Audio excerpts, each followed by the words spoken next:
Ikaw po ba talaga may-ari? Yes, Yes, Your Honor. Opo. Pati hindi niyo po alam ang proseso ng iyong hanap buhay. yung asawa. Ako po, siya po yung asawa ko. Siya po nagpa-process. Pero kayo po ang may-ari. Kami dalawa po. Eh, ba't hindi niyo po alam ang pasikot-sikot na iyong kumpanya? Kailan ba 4 days. dapat mag-inspeksyon si BPI sa inyo? Kailan dapat mag-inspeksyon ang BPI sa inyo? Ngayon, pwede mo bang ipaliwanag sa akin? O hindi kaya ay turuan mo nga ako? Paano ka nakakuha ng 1.2 billion na transaksyon na importation dyan sa BPI? Na bagong organisadong kumpanya ka lang naman, may track record ka na ba? This is just very short, hopefully, because most of the questions I will raise are already raised by Congressman Acop and Congressman Paduano. Balikan ko lang ulit si King B. Dito pa si King B, ano? King B. Talagang, Mr. Chair, hindi ako makamove on dun sa 1.2 billion transaction niya, considering that is just a newly organized company. Tama, no? Ngayon taong ka lang nag-umpisa, no? Your Honor. Okay. Pwede bang malaman anong pinresent mong requirements sa BPI Accreditation Department kung bakit ka nabigyan ng napakaraming import permit? Yung normal requirements lang po.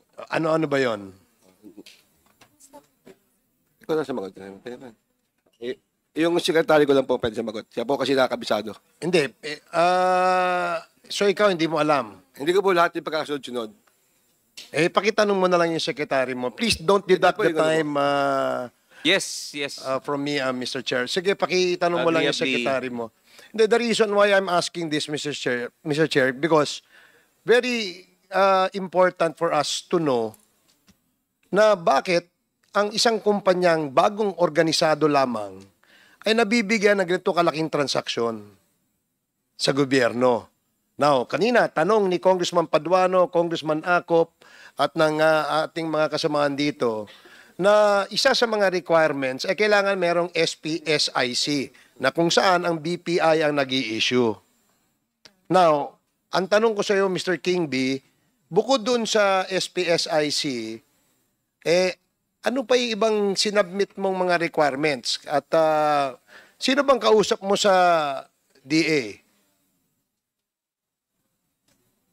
Wala po, Your Honor. Kompleto lang po kami sa requirements. Nag-submit ka lang ng requirements, pumasok ka doon, nag-submit ka lang, nagbigay ka ng requirements, binigyan ka na ng 1.2 billion pesos na transaksyon. Tama? Online naman po. Ito po yung secretary. Sige. Malinaw. Sige. Ano yung mga requirements ulit? Pakiulit nyo, sir. Sige, miss. Mr. Chair, may we recognize the Secretary of Yes. Mr. King B? Ma'am, ano po pangalan ninyo? Baka pwedeng mabanggit ninyo yung pangalan ho ninyo. Si Charo po. Ma'am, nakapag-oath na po kayo? Hindi pa po. Okay. Comsec, can you please administer the oath of the Secretary of King B? Ma'am, tayo po kayo, please. Tayo po tayo. Pakiulit lang po. Ako, pakisabi po ang pangalan, ay nanunumpa na magsasabi ng katotohanan, buong katotohanan, at pawang katotohanan lamang sa harap ng kapulungang ito ng pagsisiyasat. Maraming salamat po. Mr. Chairman, Yes, with the permission of Chairman Barbers, may tanong lang po ako isa lang. Okay. Mr. Chairman, tatanong ko lang po si the President of King B. Ikaw po ba talaga may-ari? Yes, Yes, Your Honor. Opo. Pati hindi niyo po alam ang proseso ng iyong hanap buhay. yung asawa. Ako po, siya po yung asawa ko. Siya po nagpa-process. Pero kayo po ang may-ari. Kami dalawa po.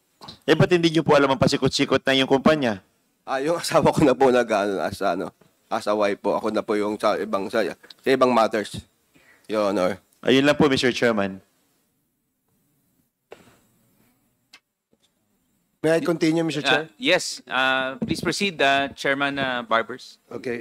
So, Mr. Kingby, Miss Chat, Charo po. ano po yung requirements na sinubmit nyo at kanino nyo po sinubmit? Una po kasi pag-process po ng importation, we submit po muna sa Bureau of Customs ng accreditation for the AMO. Lahat po ng list of requirements po ng Bureau of Customs, kinumply po namin based on the legal documents po.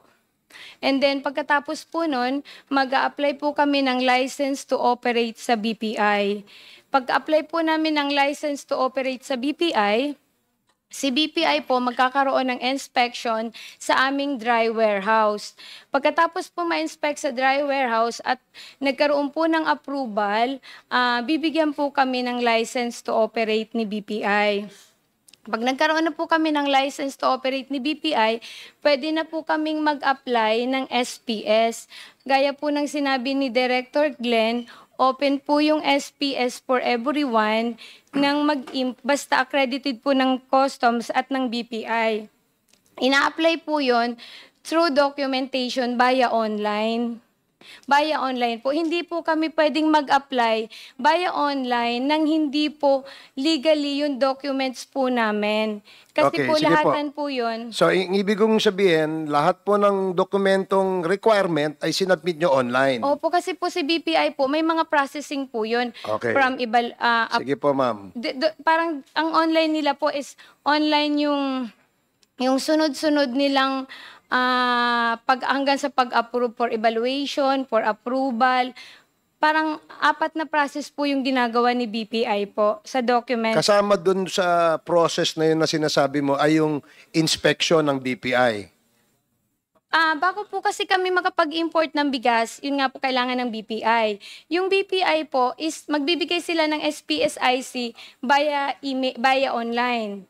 Yung pong inspection ni BPI po, para sa LTO, once lang po yun nung magpa-accredit po. Sige po, opo. So, stop ko muna kayo dyan. Opo. So, ang ibig sabihin, may inspection bago mag-issue ng SPSIC, tama? No po. Ang inspection po ni BPI, once lang po yun. Ang SPSIC po is open every online application po kami. Sige ma'am, pakiiksian nyo lang yung sagot nyo ha. Kasi ang tanong ko lang naman, ano yung requirements eh? Ang dami mong... Ang requirements po ni BPI, magbibigay po kami ng heavy metal, invoice, packing list. Sige po, okay na po ma'am. Okay na po. 4 po Customs requirement din yan eh, hindi ba? Opo. Nag-inspection ba si BPI sa inyo? During pong nag-a-apply ng SPS, hindi po. Yun na po siguro yung evaluation process nila na it takes 4 Kailan ba days. dapat mag-inspection si BPI sa inyo? Kailan dapat mag-inspeksyon ang BPI sa inyo?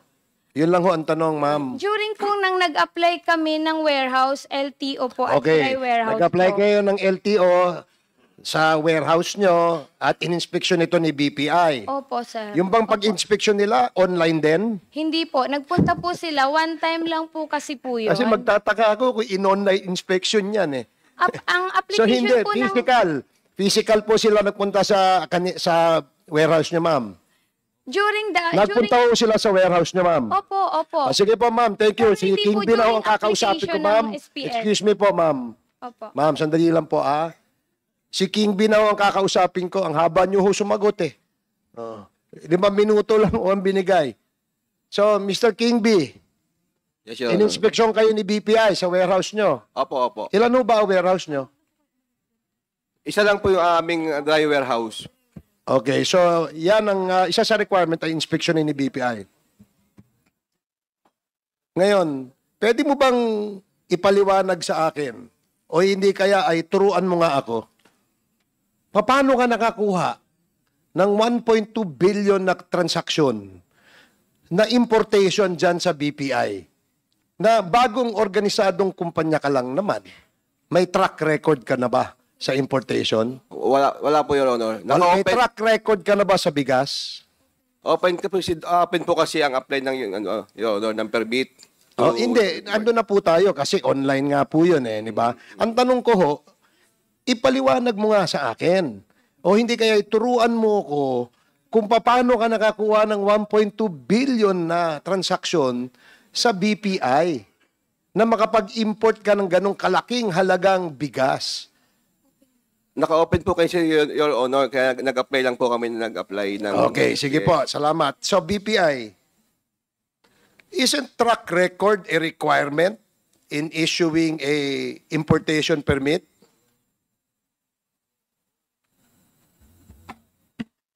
Yes, sir. Sa documentary po natin, isa po yun na meron silang ITR and financial statement for the last 3 years. Pero since bago nga po siya, sir, and nakapasa naman po siya doon sa mga documents. The last 3 years, ngayon Apo. lang siya, Apo. ngayon lang siyang taon nag-ano eh. Yes po. You seem to be knowledgeable. Who are you? The gentleman beside you. You seem to be knowledgeable of the, are you the one accrediting, in charge for the accreditation? Good evening, Your Honor. Can you remove your mask? Good evening, Your Honor. I am part of the National Plant Quarantine Services Division, Henrik X. Conde po. Yung plant quarantine po, we are the ones who evaluate yung license po ng mga... So hindi ikaw yung BPI. Kasama namin, sir. under po kami ng Bureau of Plant Industry. Are you in charge also of accreditation? Part po ako nung team but hindi po ako yung nag-evaluate mismo ng documents. Sino nag-evaluate? Hindi si BPI, hindi rin ikaw. Sino nag-evaluate? Yes, Director Glenn? Sir, yung division po nina Henrik is the Plant Quarantine Service. Meron pong teams doon, Import Division, kung saan part po siya, na andun po naka-under yung ating accreditation team. So, sila po yung nag-evaluate and then pag appropriate and compliant, i-recommend na po. Okay, sige. Sabi mo, compliant si King B, tama? Is he compliant? Sir, sa mga documentary requirements nung nagpa-LTO siya and then yung mga sinasubmit niya during his applications So, for okay. SPS license. Can you please walk us through, Mr. Director Glenn? Pag tiningnan mo yung dokumento ni King B, for example, no? Nakita mo yung nag-apply siya online, no? Ng importation permit. How do you go about that? Sir, ang SPSIC na po ito, no? Pagkuha na po ng SPSIC. Sila po, gaya po ng sinabi, they have an account with Intercommerce na i-register po nila yung kanilang company. And then meron po silang mga registered importables na pwede lang import. Bigas man yan o kung ano pong fruits or kung ano man. So ito po ina-approve din ng accreditation team. Kapag ka po appropriate yung kanilang and compliant, yung kanilang mga documents na isinasubmit, sila po ay pwede nang mag-apply for SPSIC per shipment po. Ano? Let's be specific na lang. Yes, sir. Kay King B. Kay Kasi King hindi talaga ako makamove on kay King B. Pasensya ka na, Mr. King B, ha? Hindi ako makamove on eh. Kasi in less than a year, you were able to transact worth 1.2 billion pesos sa importation ng bigas. Nasabi mo naman ay wala kang experience. At sabi mo rin, hindi ka naman nagkaroon ng experience sa importation or whatsoever. Now, that's why, ikaw ba indentor? Indentor ka? Hindi po. Hindi. So, hindi. Ano ka lang, negosyanteng nag-i-import. Opo, Okay. Your Honor. Now, kasi, kaya ako tinatanong yon, Director Glenn, gaya ng tanong ng mga kasama ko kanina, who determines kung ilan yung i-import natin? Di ba? Di ba merong Bureau of, Department of Agriculture Statistics something, Bureau? Wala na ba yun? And so now, it is in the hands and control of BPI kung ilan yung i-import natin. Say, please, go on. Eh, Sir, Again po, ulitin ko lang po ulit sir, yung quantity po wala na po tayong restrictions kasi for importation. As for the planning of Excuse me, educate me again, no? So halimbawa, ang kailangan lang i-import ay 500,000 metric tons. Dahil sabi mo wala nang limit, open na siya. So the importers can import 2 million metric tons, tama ba? sir, ganun And po. what will now happen? principle. They will flood the market with rice, kung ganon. Correct? Sir, kung talaga pong mag-apply sila ng marami, maaari Eh, why would they apply for an importation permit kung di din naman nila sobra-sobra?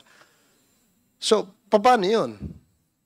Yes, Director. Sir, yun nga po. Kaya po kami ho ay nakikipag-dialogue sa kanila dahil, sir, actually, ang baba nun ng utilization from 2020 pa. Nito na lang po tayo ayos po tayo ng ating mga proseso and higpit sa kanila. Tumaas na po ng 63%, sir, yung kanilang usage. Okay, sige. Kasi nakakapagtaka eh. Ngayon, pwede po ba ako magtanong sa importer? Who's going to speak in behalf of all the importers of rice? Meron po bang presidente kayo sa association nyo? Nandyan ba si Mr. Ha? O si King B? Yes, nandito pa si Mr. Vic Angeles. Mr. Angeles? Yes, he's still here. Yes, thank you, sir. Sir. Anyway, just to inform the body, we had excused Miss Telma Martinez of Lucky Buy and Sell. She's not feeling well and she's in the clinic as we speak. So, Comsec, please update us kung kamusta siya. Mr. Angeles, no? Tama po ba? Sir, Yes, Your Honor. saan nyo ho nalalaman na kailangan mag-import? Gaya nga ng sabi ko before, Your Honor, market dictate yan eh. Dictate yan ng market. Kung meron kang requirements, that's the time kung gaano karami But gusto mong... there is an agency maybe, no, that gives us records, no, kung ilan yung kailangan i-import, ilan yung demand, ilan yung supply in the market. Sabi nyo, market prices, di ba? Market statistics ang kailangan nyo. Actually, Your Honor, it depends on how many customers you have. So- Bawat importer may kanya-kanyang number of wholesaler clients. So, just like what we did kanina, babanggit na why is it you were able to sell 1 billion samantala maliit yung capital mo. The main reason is some of us, we in particular, meron kaming mga ready clients. Let's say we have 100 clients who are willing to buy our brand. So, ang nangyayari, kung let's say if we have a requirement of 100 cartons, 100 vans, that's the time we place an SPSIC sa BPI. So, ang ibig pong sabihin, dahil nga sabi ni Director Glenn, wala nang limitation yung pag-i-import ng mga importers, you can import and import and import. Tama? Yes, Your Honor. And as long as you comply with the requirements. Yes, Your Honor. And it doesn't really matter kung ilan yung i-import nyo kahit na may surplus tayo ng supply sa Pilipinas. In my own opinion, Your Honor, I will not hindi ako mag-order ng so much kung hindi ko naman mai-dispose kagad in a span of 1 month or two Actually, months. yun nga ang susunod ko sanang tanong. Kasi kung ikaw ay isang importer, hindi ka naman mag-i-import ng sobra-sobra because baka hindi mabenta at masira Yes, yung Your bigas mo. Yes, Your Honor. But there seems to be a problem in the middle, Mr. Chair. Kasi hindi ko maintindihan na there seems to be an oversupply. And yet, prices do not go down. Kanina, yun na rin ang sinabi ng DA, yun na rin ang sinabi ng, ng NEDA, na merong oversupply but the prices do not go down. sa punto de vista ng mga importer, you speak in behalf of all the importers, correct, sir? I don't know if we share the same. So you're not sure whether your opinion is shared by your Yes. Yes, Your colleagues Honor. in the industry. Yes, Your Honor. Ang tanong ko na lang po sa inyo, sir, paano ho bababa ang presyo ng bigas sa punto de vista ninyo as importer? Ngayon kasi, Your Honor, maraming variety ng bigas. Yun. Kunin na lang ho natin yung Kung natin pinaka-basic. Sa pinakabababa. Hmm. Yung pinakamababa, I agree with the DA, meron silang Rice for All program. I think it's just a matter of, kumbaga, proper implementation. Sorry for the DA. No, don't be sorry, sir. Don't be sorry. If I may correct you on that, don't be sorry if you want to educate the DA. Yeah. Kasi problema ho ng buong Pilipinas itong presyo ng bigas eh. Kayo mga importer, alam nyo naman kung paano pababain ito eh. Di ba? Yes. Turuan nyo sila, baka hindi nila alam eh. So kayo, alam nyo po. So Yes, Your Honor. gawin nyo yung role ninyo. Di ba? Sige po, sir, tuloy nyo. Your Honor, meron tayong mga available na mga bigas na pwedeng ibaba kasi like we have yung as low as 36 pesos na pwedeng ibenta sa market. Now, ang kailangan lang siguro, if I may suggest, yung awareness campaign kung saan sila kukuha ng mababa. Awareness campaign. Yes. DA, can you take note of that, please? Yung importer na magtuturo sa inyo kung paano nyo gawin yung trabaho nyo. Sige po, ano pa ho? And just like yung kagaya nung sa Kadiwa natin, there's a campaign na, there's a parang may campaign na, kung gusto niya ng 20 pesos, dito kayo sa Kadiwa pupunta. I think it's the same principle. Eh. If you want, we have low down our tariff, eto na yung mababang presyo. It's just a matter of communication and not really marketing, but more awareness campaign. Dito, let's say, in Bulacan, you can get a 30 pesos or a 40 pesos na mababa, maganda ang quality, so that all the retailers will be aware. And once kasi na nagkaroon na ng awareness na mababa na yung presyo, I'm sure the retailer, even the dealers, will lower their price. Kasi, You see, Mr. Chairman, the proposal is not even rocket science. Napakadaling intindihin. Diba? Ituruan nyo nga yung DA, parang awa nyo na. Kasi ang punto natin dito, pababain itong presyo. Obviously, that's not a rocket science, gentlemen. Obviously, napakasimple lang ng kailangan pala natin gawin. Ano pa, sir, meron pa ho kayong ibang suggestion? I'm a marketing guy, Your Honor, kaya I'm much more particular on awareness campaign. Yan, that's the most And important. you guarantee that when there is an awareness campaign, the prices would go down? Yes, Your Honor. Is it correct to assume na yung importer ba at yung importer pwede maging wholesaler? Some of us, in our case kasi, when you compare importer, wholesaler, dealer, and retailer, may kanya-kanya kaming expenses eh. So us, yung purely 100% importer, we bear away from yung operating expense. And that's why- your that's your business model, ika Yeah, nga. that's our but business model. It is not prohibited that an importer becomes a wholesaler and then becomes a dealer as well. No, Your Honor. Walang limitations, walang Walang prohibition. Yes, Your So, in that way, sa tingin mo ba, hindi ba dapat pigilan din yon? Kasi baka magkaroon ng kartel pagka ganon. Sa tingin ko, Your Honor, hindi naman. Hindi magkakaroon ng cartel kasi yung demand ng bigas is dictated by the price. Okay. Yung competitive pricing eh.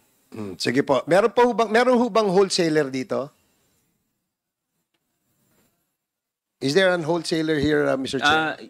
Yes, I think earlier meron na wholesaler na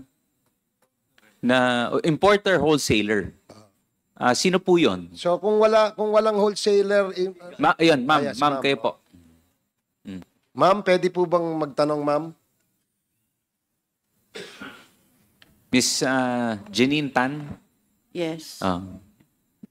Yes, Kong Ace. Just to give me an idea, ma'am, and to educate the members of this committee, gaano ho kalaki ang in terms of kilograms or tons, no? Sa isang taon, gaano ho kalaki bigas po ang naho-wholesale nyo? Kasi importer ako, nagbebenta rin ako sa wholesaler. So importer, that's a Importer. classic example of an importer being a wholesaler. Yes. Sige po. Mga gaano po kalaki, Even ma'am? up to retailer. Kasi yung license namin is importer, wholesaler, at saka retailer. So Pwede kami Pwede. as importer, mag-i-import, ibebenta namin sa mga wholesaler, at saka, at the same time, kami magbebenta rin as wholesaler. So ma'am, halimbawa po, nag-angkat kayo, no? Nag-import kayo. Di ba po? Oo. Ibinenta nyo sa wholesaler, kumita ho kayo doon. Yes. Tapos yung wholesaler, binenta sa dealer, kumita rin po siya doon. Kumita din. Sa inyo, wala na ho kayong, direkta na ho kayo sa market, di ba? Tama? Kasi kayo na ho ang wholesaler, kayong importer, wholesaler, at saka retailer. Meron din kaming customer as wholesaler na nagbebenta din sa mga retailer. Sige po. Ma'am, gaya po ng tanong ko kay Mr. Angeles kanina, ano sa inyong punto de vista ang strategy para mapababaho natin ang presyo ng bigas? Actually, in our part, meron kaming mura na kaya ibenta ng 40-42. Yung 25% broken. 40, 42 pesos. 40 to 42 pesos per kilo. Pero Kung yung galing na yan sa mga wholesaler na kami nagsusupply. Okay. So, meron pa rin kayong kita doon sa Meron. 40-42. Mga magkano po kaya, ma'am? More or less. Actually, maliit lang yung kinikita Sige namin. po, magkano po if you're at liberty to reveal that to the At committee? 25 kilos, kikita kami ng 20 pesos. Sa 25 kilos. So, 25 parang lumalabas kilos. po na 20 centavos, tama ba? Hindi. 80 centavos per kilo. Tama po ba? Mga ganun po Hindi ko ang... na-compute. Yung mga ganun. so, Minsan, bababa pa sa 15. so, I am sure hindi naman po kayo nalulugi, ma'am, no?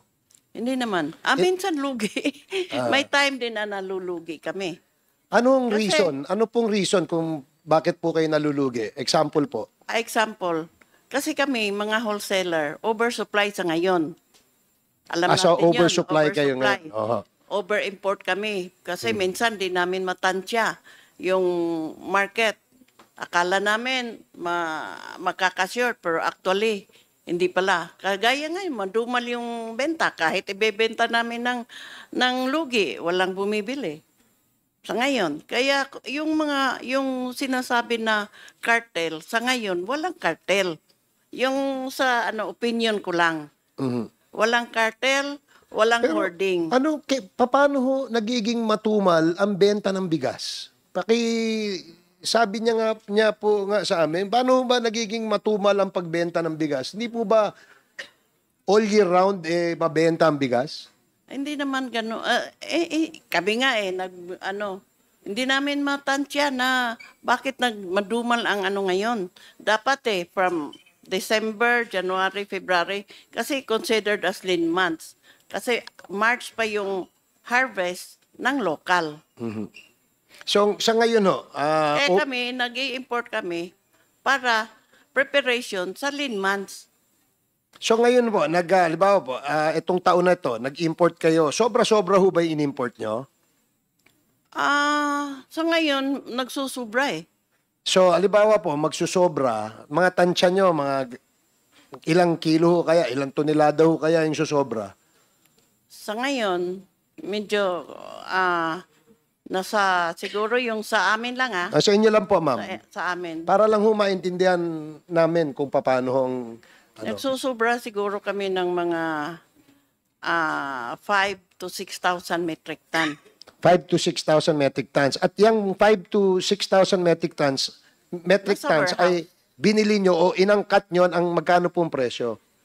Nasa 480 to 485 per metric ton. Yung 25% kasi yun ang mumurahin. So, alimbawa ho, kung matagal na ho siya nakastock sa inyo, anong ginagawa nyo? Yung palugi. Minsan, palugi. So, binibenta nyo ng namin palugi? ng palugi, oo. At what price nyo kaya binibenta, ma'am? So ngayon may binibenta kami na 900 pesos per 25 kilos. So, bali, yung isang sakong 50 kilos, that's 1,800 pesos. Lugi ba yun? Lugi, konti. Kasi yung storage, Oh. yung mga halimbawa ho, expenses namin. di ba, karamihan naman po ng importer, may sarili ho kayong bodega. Meron. Hindi nyo naman binabayaran sarili nyo sa bodega nyo. Di ba po ba, ma'am? Hindi naman. So, paano ho magkakaroon ng cost yung storage? Yung 1 month, 2 months, nag-invest na yun eh. Kung hindi mabinta ka agad. So yung cost of money ang sinasabi nyo. Kasi Cost 2 of months money. ago, nag-import kayo, ang presyo nyo, kumbaga, nalugi na kayo sa cost of money. Cost of money kasi naglo-loan din kami sa bangko eh. Okay. Hihiram ng... Sige po. Sige. Salamat po, ma'am, sa sagot nyo. So, meron ho ba kayong gustong isuggest sa DA kung paano pababain ang presyo ng bigas? Kong Ace, just to remind you. Just last. Yes. Just last. Yes. Thank you. Wala naman. Kasi yung decision na yun, nasa amin lang, mga importer, mga trader, yung mga wholesaler, nasa amin na yun. Kung kailangan namin, minsan, kailangan na namin i-dispose. So yun, by that time, ibebenta na lang namin bang palugi. Naintindihan ko po yun kasi syempre gumastos ho kayo pag-import eh. At kailangan nyong bawiin at least kahit man lang siguro kalahati. Pero sabi nyo, konti lang ho eh. Konti lang. So, konti lang ang lugi nyo. Konti ang lugi. Hindi ho nyo ba naisip na ibenta nyo na lang ng kalahati ng cost nyo? Hindi naman. Paano kami makabayad sa loan namin sa bangko kung... Halimbawa ho, magkaroon ng intervention ng gobyerno at sabihin na yung mga oversupply, ibenta nyo sa Kadiwa Center, wala ho kayong babayarang, example lamang po, wala ho kayong babayarang, let's say, tax. Okay sa inyo ho yun? Okay naman sa amin magbenta sa government. Pero nga ho yung presyo, halimbawa, benta nyo ng 25 pesos per kilo, okay lang ho sa inyo yun? Hindi pwede. Malaking lugi yan, 25 pesos. Yun nga, exactly what I was driving at, ma'am, no? Last question, Mr. Chair, last na lang po sa Bureau of Customs. Sa Bureau of Customs,